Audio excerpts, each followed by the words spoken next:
Amém. Queria desejar meu cordial boas-vindas a todos vocês que estão aqui. Quando eu estava aqui de manhã, eu disse que nós precisávamos correr com a escola sabatina, porque o pregador fala muito. Mas na realidade, vocês me conhecem, sabem que eu não vou falar bastante. Antes de começarmos o nosso sermão, eu tenho alguns recados para vocês.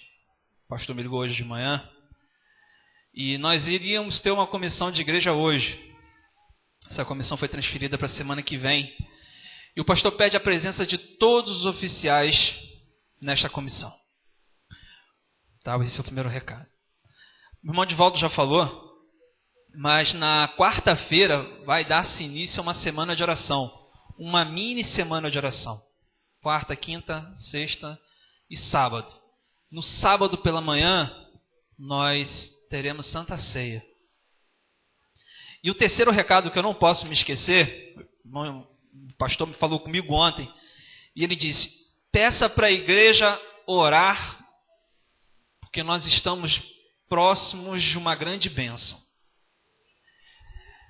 A igreja Oswaldo Cruz, quem conhece aqui, quem já está aqui em algum tempo, a igreja Oswaldo Cruz começou com um grupinho, numa ruazinha do lado de cá, eu fui batizado nesse grupinho, eram algumas conferências, e a igreja conseguiu uma casa, se estruturou, só que o local não está mais adequado, não é um local adequado para nós continuarmos ali.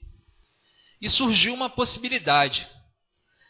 A Igreja Batista, em Oswaldo Cruz, eu tenho ideia de onde seja, não tenho certeza, é uma igreja bem localizada, acho que uma igreja com capacidade para 350 membros, que tem, pois não, irmã? 12 salas, parece que tem uma quadra coberta e uma quadra aberta. Estacionamento, seria uma grande bênção, um sonho. Só que esse sonho custa caro. E o pastor falou para mim, Alexandre, o sonho para se adquirir aquele local começou-se com 850 mil reais. Só que Deus age de maneira maravilhosa. O preço agora já está em 570 mil reais à vista. E me parece que foi feita uma proposta, só que tem uma outra igreja na nossa frente. Então, a gente está pedindo que vocês orem para que Deus possa conduzir esta negociação. Foi fechado um valor de entrada, eu não estou lembrando o valor de 100 mil reais de entrada e 60 parcelas de 8.500. É isso? Se eram 800 e alguma coisa, já caiu para 570 à vista, já está virando 100 mil de entrada e parcelado. É difícil? É difícil, pois não? E a igreja já tem entrada, né? A igreja já... Então, falta pouco. Pode ser até que não aconteça. A gente tem que entender a vontade de Deus. Mas se acontecer, mais uma vez a gente vê que Deus conduz o nosso povo. Então vamos orar pela igreja Oswaldo Cruz, que vai sair de uma ruazinha com um rio por trás, uma situação um pouco complicada, uma vizinhança um pouco hostil, e vai para um local amplo, arejado, organizado, com estrutura. Que Deus possa nos abençoar, os nossos irmãos naquele local. Então não se esqueçam, nós vamos ter comissão semana que vem. Não se esqueçam de orar, após o JA, né? Não se esqueçam de orar pela igreja de Oswaldo Cruz e venham participar conosco da semana de oração. Eu queria convidar vocês a abrirem suas Bíblias. Eu queria também desejar o meu cordial boas-vindas aos irmãos que estão lá embaixo. Eu esqueci de falar com eles, que eles se sintam bem aqui em nosso meio. Eu queria convidar os irmãos a abrirem suas Bíblias no livro de Êxodo, no capítulo 14. A história começa com o povo de Israel conseguindo sair do Egito, depois de todas aquelas movimentos miraculosos de Deus, pragas e tudo aquilo que aconteceu, e o povo finalmente consegue sair do Egito. O povo começa a sua caminhada para poder chegar a Canaã celestial. E no capítulo 14, no versículo 1, diz assim: Disse o Senhor a Moisés: Fala aos filhos de Israel que voltem e se acampem de fronte a Pai-Airote, entre Migdol e o mar, diante de Baal-Zefon. Em frente deles vos acamparei junto ao mar. Eles já tinham caminhado, já estavam seguindo algum caminho, e Deus disse assim: olha, volta, para de frente para o mar. E a localização, para vocês terem ideia, era da seguinte forma: era o mar de frente e montanhas de cada lado. O povo ficou parado ali. Só que, se vocês continuarem a leitura pelo capítulo 14, vocês vão ver que Deus tinha um plano e por isso tinha o convidado esse povo a ficar parado ali. O anjo de Deus foi lá e endureceu o coração de Faraó. Faraó, que tinha já sofrido tanto, já tinha perdido lavoura, perdido seu filho primogênito, tinha sofrido grande destruição. Vai embora daqui, eu não quero mais ver vocês. Vocês podem ir embora, sigam a vida de vocês. Só que Deus endureceu o coração de Faraó, e Faraó falou assim: esse povo deve estar... Chegou informações a Faraó dizendo que, olha, o povo estava indo e agora voltou. E aí eles começaram, Faraó imaginou, eles devem estar perdidos. Eles devem estar sem rumo. Vamos lá e vamos destruí-los. E o que sobrar a gente traz de volta como escravo. E o povo ficou parado naquela posição. Estrategicamente não era um local favorável. Não tinha saída, era o mar à frente, e não tinha saída pelas montanhas, um povo com mulheres, crianças, rebanhos, não tinha possibilidade de libertação. E o Faraó pega todo o seu exército, os seus capitães, com o que ele tinha de melhor, e segue em disparada contra o povo de Israel. Quando o povo de Israel viu aquela situação, o que o povo de Israel fez? Ajoelhou e orou? Eu pergunto para vocês. Entrou em quê? Entrou em desespero, ficaram com medo. E a primeira reação daquele povo quando ficou com medo foi em cima de Moisés. E o relato bíblico diz, se eu não me engano, é no versículo de 10, versículo 11. E disseram: olha, você nos tirou de lá para que nós pudéssemos morrer aqui, porque o cemitério lá era pequeno, não é isso? Porque nós vamos morrer todo mundo de uma vez e não vai ter sepulcro para nos enterrar. É por isso que você nos tirou de lá, não foi? Era melhor nos deixar lá no Egito, porque lá nós não morreríamos desta forma. Nós éramos escravos, mas a gente era feliz. A gente estava vivendo lá de escravo. A vida era difícil, mas era uma vidinha.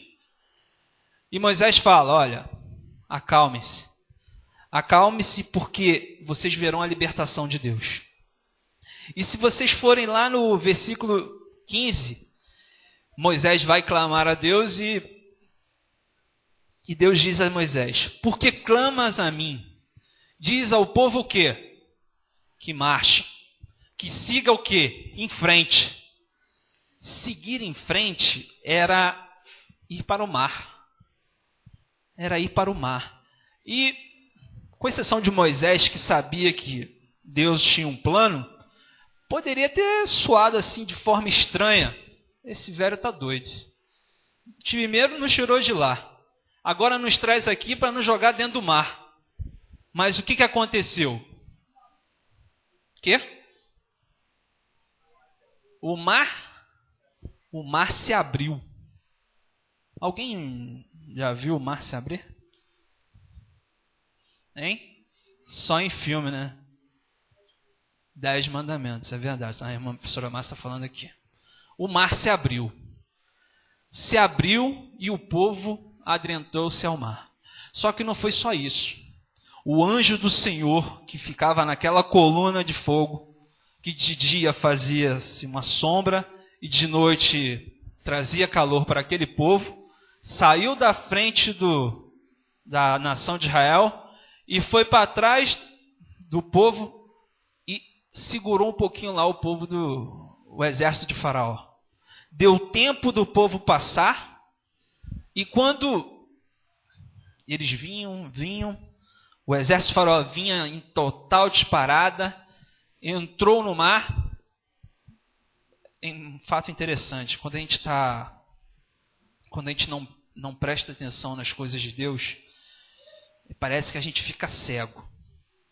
Aquele povo já tinha sofrido com pragas, com morte de seus primogênitos, e estavam diante de um mar aberto e imaginaram que, vamos entrar também. E quando eles entraram no meio do mar, começou a brotar água da terra, e eles atolaram. E aí eles não conseguiam ir à frente e nem conseguiam voltar. O mar se fechou e para aqueles que imaginavam que não havia saída, Deus deu libertação ao povo de Deus, ao povo de Israel, abrindo o mar. Primeira lição. Lembra que quando a gente falou no versículo 1, que Deus mandou o povo voltar e ficar naquela posição ali? Deus queria dar uma lição àquele povo. Seguir a Ele não nos isenta de problemas. Não nos deixa livre de tentações e de sofrimento. Absolutamente. Mas o seu grande problema, o meu grande problema, ele é nada diante do quê? Do nosso grande Deus. Se eu tenho um mar de problemas à minha frente, Deus pode abrir aquele mar e nós vamos passar tranquilamente. Esta é a primeira lição. Passaram-se aquele evento, o povo de Israel estava do outro lado do mar, Moisés fez um cântico, começou a cantar, Miriam pegou instrumentos, convidou outras mulheres, dançaram, cantaram, glorificaram a Deus, disseram que aquele Deus era um Deus maravilhoso e que nunca iriam abandonar aquele Deus. E Deus falou, olha, levante e comece a marchar.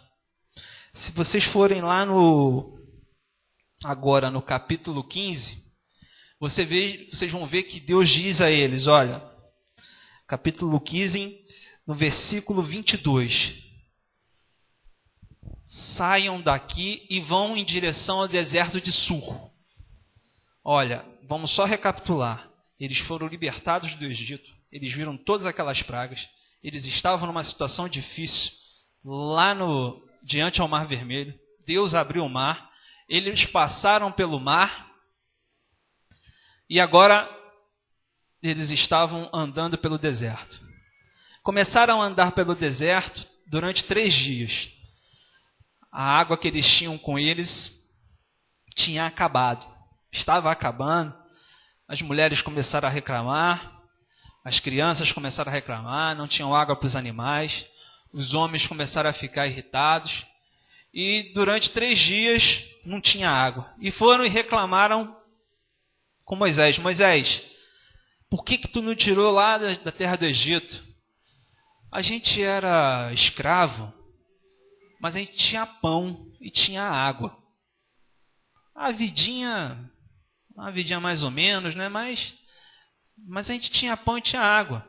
A gente apanhava todo dia, mas tinha pão e tinha água. E Moisés foi e virou para Deus e disse o quê? Senhor, mais uma vez estão aqui murmurando contra mim, e o que eu faço? E aí, Deus vai e apresenta para eles uma fonte de água. Eles foram lá beber aquela água, e qual foi a surpresa deles?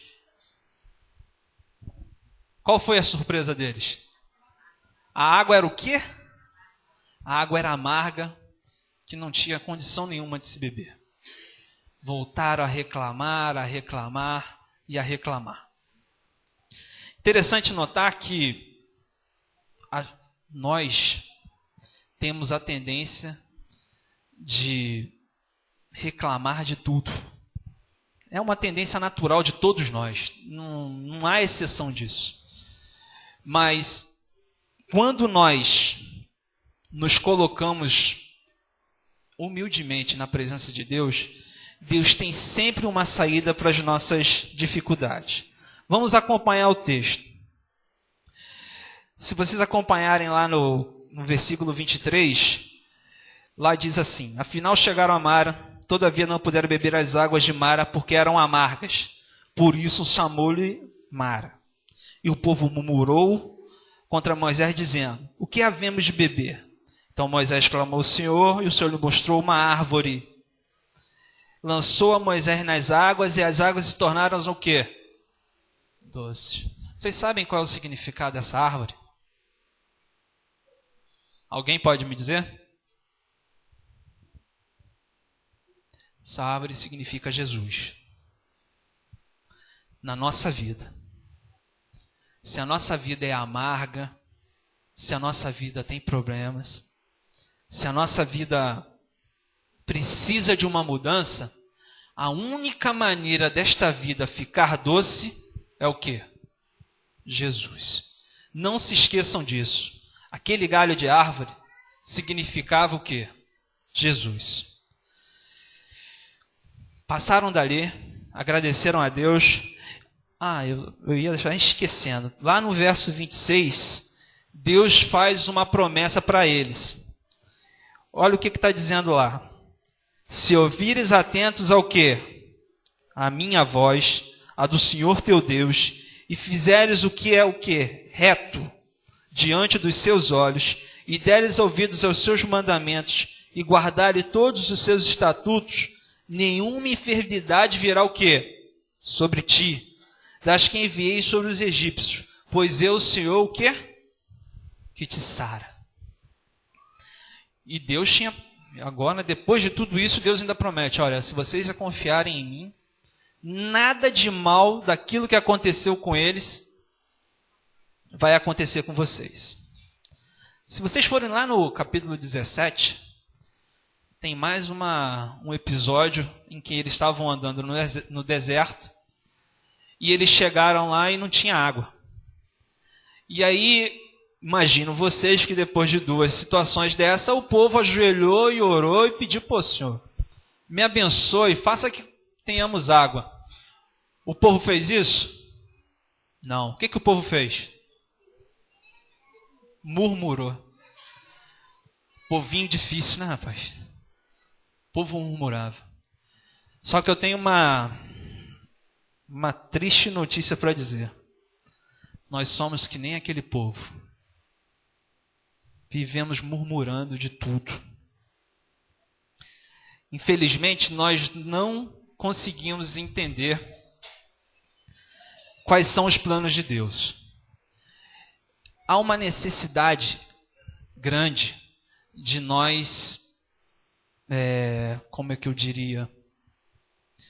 De Deus usar de maneiras tais para poder nos trazer para perto dele. Alguém às vezes vê um milagre, vê um anjo e aí cai em si. Outros precisam ter o desemprego em sua vida. Outros precisam ter uma morte de algum parente. Outros precisam sofrer um baque muito grande. Não importa. Alguma coisa tem que acontecer com algumas pessoas para que elas possam acordar e sentir a necessidade de quê? De estar próximo de Deus. Que nós possamos, com o tempo, diminuir a necessidade de ficar tendo que sofrer tanto para poder ficar próximo de Deus. Se vocês notarem, vamos continuar um pouquinho aqui, aquele povo sofreu, aquela caminhada poderia ter sido feito, vamos dizer assim, talvez em 1 ano, mas aquele povo precisou de quanto tempo para poder chegar à Terra Prometida? 40 anos. 40 anos. Será que nós vamos precisar sofrer o quanto de tempo para que nós possamos alcançar a salvação em Deus? Que nós não nos esqueçamos disso. Conta-se uma história de uma viagem de barco e que uma grande tempestade destruiu aquele barco e só teve um sobrevivente.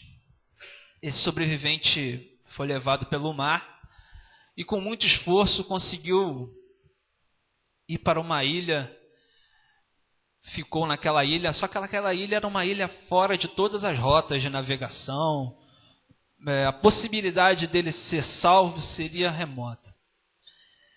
Ele já tinha lutado contra o mar, talvez se agarrado em algum galho de árvore, conseguiu chegar naquela praia, estava cansado, totalmente cansado, mas conseguiu montar um abrigo, uma espécie de cabana, para que ele pudesse ficar protegido do tempo, do sol, dos animais talvez que estivessem naquela ilha.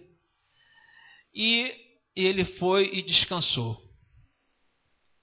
No dia seguinte, ele sai para procurar comida, procurar alguma possibilidade de sobreviver naquela ilha deserta. E ele, quando volta para sua cabana, a encontra em chamas. A casa dele estava pegando fogo. O único local de refúgio que ele tinha estava incendiado. E o fogo daquilo, quando ele viu aquela cena, ele ficou muito desapontado. Caiu de joelhos e disse: Senhor, por que estás fazendo isso comigo? O que eu fiz para estar sofrendo tanto? Eu já sou um náufrago, já vim para uma ilha que eu não tem ninguém, estou aqui sozinho, desamparado, com fome, e o único abrigo que eu tinha, o Senhor permite o quê? Que ele seja destruído pelo fogo. Caiu desapontado, talvez até desmaiado, e adormeceu. Passados-se algumas horas, ele acorda com um barulho de um som de um navio fazendo sons, e era a salvação dele que estava ali chegando.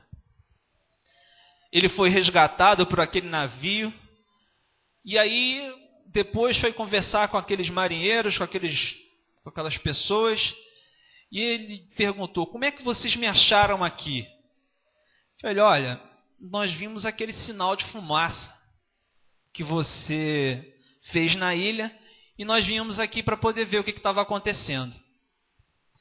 Irmãos, as maiores dificuldades que nós temos nas nossas vidas podem se transformar em bênçãos. Então, eu não sei o que cada um aqui passa, eu não sei se vocês estão passando por alguma dificuldade, mas eu tenho certeza que o nosso Deus pode transformar qualquer coisa em bênção. Qualquer coisa em bênção. Pode ser uma doença, pode ser um desemprego, pode ser uma separação, pode ser briga na sua casa, pode ser desavença na igreja, pode ser o que for. Deus pode pegar tudo e transformar em bênçãos. Eu queria convidar o irmão Jaziel para que ele viesse aqui à frente. Enquanto ele está vindo aqui para cantar o seu último louvor, eu vou convidar vocês a abrirem suas Bíblias no livro de 1 Pedro. 1 Pedro, no capítulo 1.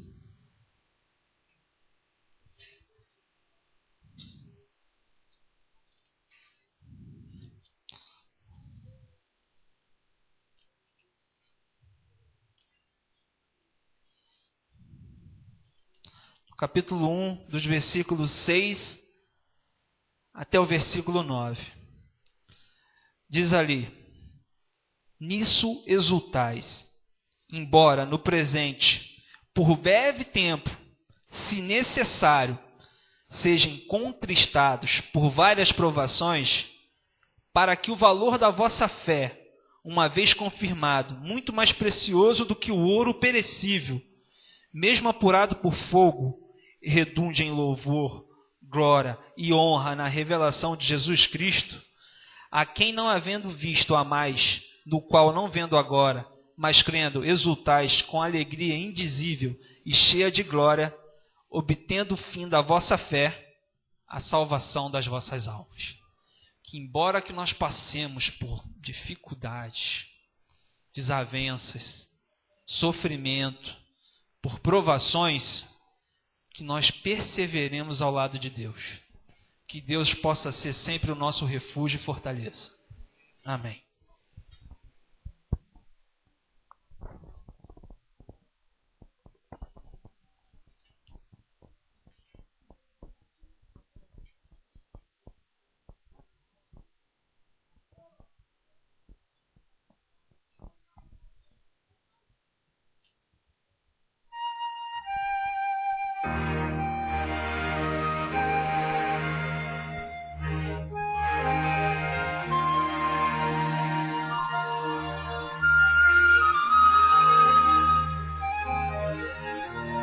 Eu sei o quanto já sofri, sim, eu sei.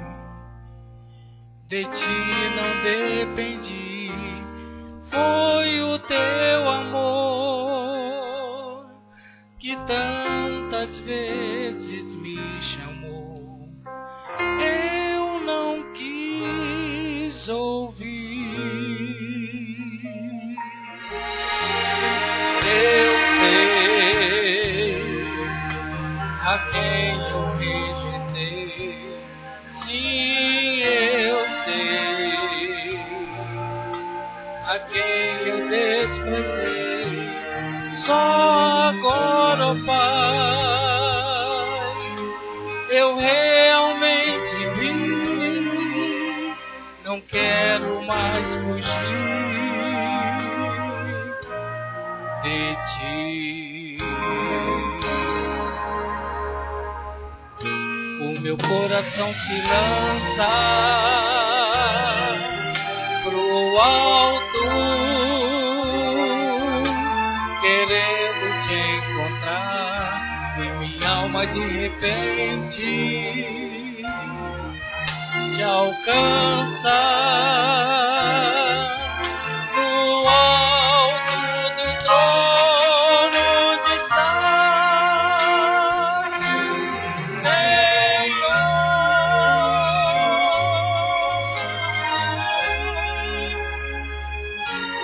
Santo Deus,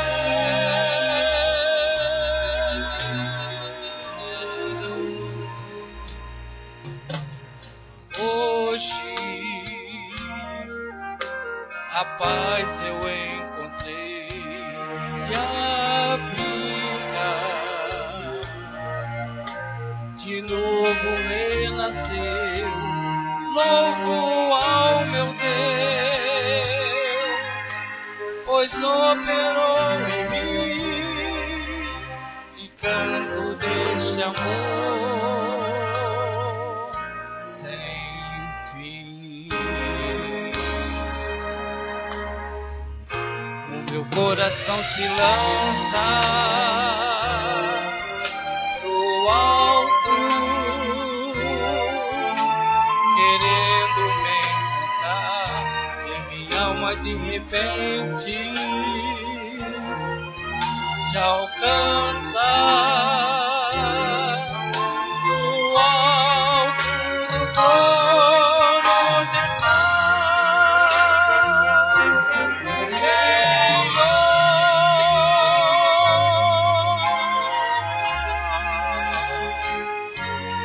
Santo Deus,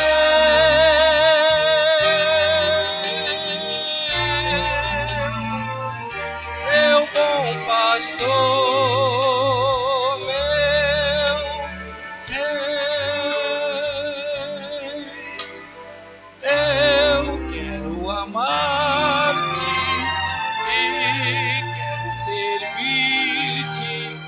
Quero ser só teu.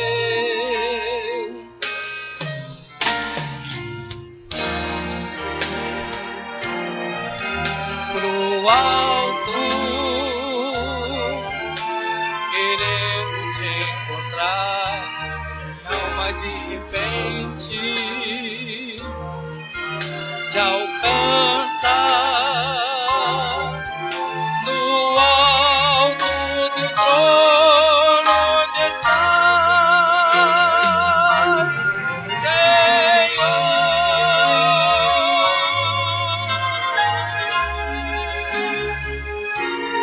Santo Deus.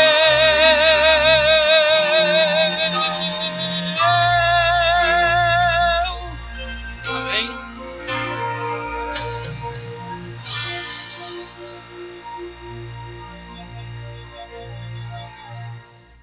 Nós vamos orar e nessa oração,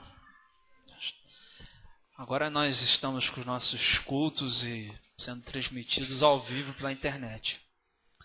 E chegou um recado aqui agora pra gente aqui que o irmão Francisco Barleta está em casa com a sua esposa, que está doente, e ela pede oração por ela, que é porque eles estão assistindo ao culto nesse momento. A Karen também, né? Então que vamos orar e vamos pedir a Deus que Ele possa nos abençoar e abençoar todos esses irmãos. Amantíssimo Deus, eterno Pai, que o Senhor possa mudar nosso coração. Que o Senhor possa fazer que nós possamos entender que Tu sempre queres o melhor para cada um de nós. Que quando nós estivermos diante de algum problema, de alguma dificuldade, que nós possamos confiar em Ti. Que nós não murmuremos, que nós não desapontemos, nós não briguemos, mas que nós simplesmente confiemos em Ti. Que só possa abençoar os doentes da nossa igreja, que só possa de maneira maravilhosa cuidar de cada um, que só possa estar com todos nós aqui, que só possa cuidar de nossos familiares onde quer que eles estejam, e que só possa nos abençoar, ó Pai. Perdoe as nossas faltas e nos dê um restante de sábado na Tua presença. É o que eu lhe peço por Jesus. Amém.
Vamos então continuar louvando ao nosso Deus com o cantar do hino 492.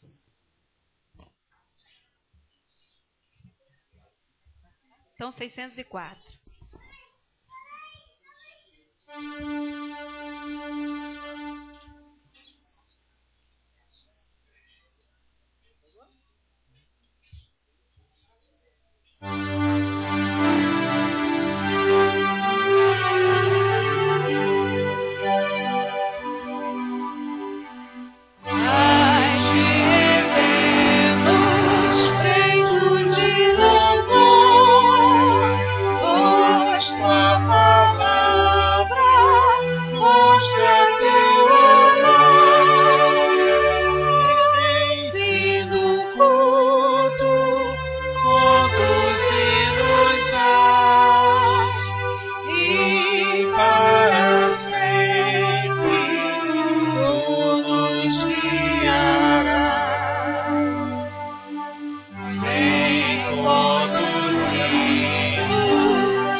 Deus.